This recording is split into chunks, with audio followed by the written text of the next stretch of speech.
Welcome to Not Milk Never Milk. Subscribe if you're lactose intolerant. You'll start by getting to the Settings app quickly because Timeout's live there. Once you open Settings with Windows plus I, navigate to System. This groups display and power options together. Make sure you know whether you're on Windows 10 or Windows 11 because labels change slightly. Once confirmed, choose Display, then look for Power and Battery or Power and Sleep. You're beginning the core path. Follow these steps now so you can change timeout values precisely, not guess later. Once in Power and Battery or Power and Sleep, you'll see separate fields for screen and sleep timeouts. Set values for on battery, and when plugged in so behavior matches your workflow. You can pick short times to save battery, or longer ones if you need uninterrupted work. This explains why two columns exist.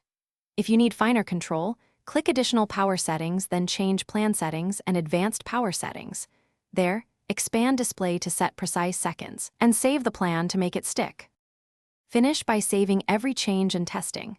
Lock the laptop or wait the configured interval to confirm the screen turns off or stays on as expected.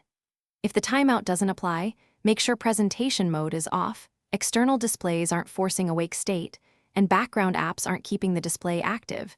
These explain most conflicts. As a last step, check Dell Power Manager and the BIOS display timeout. Sometimes OEM utilities override Windows settings, so adjust there and reboot to ensure the change takes effect. Thanks for watching. If this was helpful, leave a like and consider subscribing. See you next time.